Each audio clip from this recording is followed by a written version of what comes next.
সিনেমার মতো বাস্তব জীবনেও হলেন খলনায়ক। বলছি ঢাকাই সিনেমার খলনায়ক ডিপজলের কথা।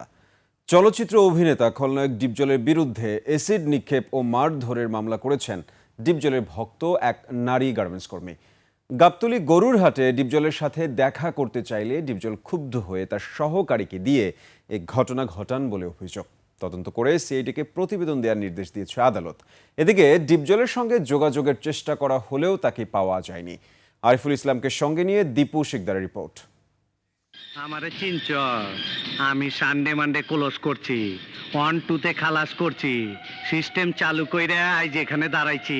ঢাকায় চলচ্চিত্রের খলনায়ক হিসেবে ব্যাপক জনপ্রিয় গাবতলী এলাকার সাবেক ওয়ার্ড কমিশনার মনোয়ার হোসেন ডিপজল। চেনানোর জন্যই তোকে ধরে এনেছি টিক্কা।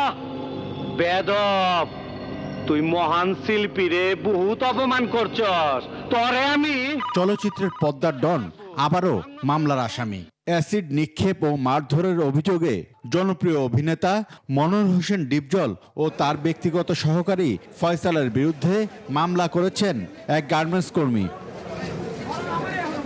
ঘটনা গাবতলীর গরুর হাটের। সেখানে অভিনেতা ডিপজলকে দেখে তার এক নারী ভক্ত দেখা করতে চাইলে ডিপজল ক্ষুব্ধ হয়ে ওঠেন।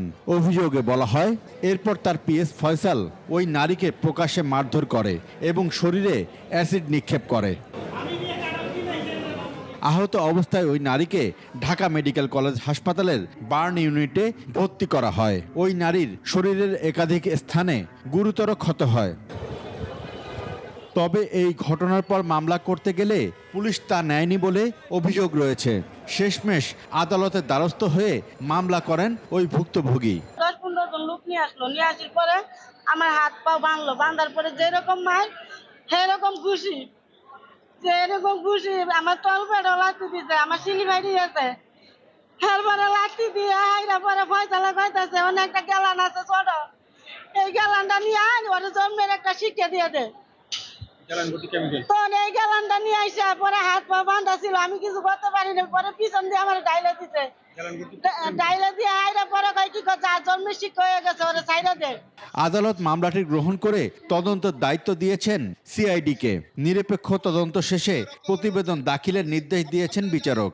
এই নারী আপনার সংশ্লিষ্ট যে থানা, সেই থানাতে এই বিষয়ে অভিযোগ দেওয়ার জন্য যায়। মনোয়ার হোসেন ডিপজল ওই অঞ্চলে এতটাই বেশি প্রভাবশালী যে কিনা থানাটা তার এখনো তার থানা পুলিশ কোর্ট এবং ওসি তার কন্ট্রোলে। যে ভিকটিম আজকে আদালতে হাজির হয়েছে, আমরা চাই ন্যায় বিচারের পথ সুদৃঢ় হোক। এমন বিতর্কিত কর্মকাণ্ডের কারণে আবারও আলোচিত সমালোচিত বড় পর্দার এই খল অভিনেতা। দীপু শিকদার, 21 টেলিভিশন, ঢাকা।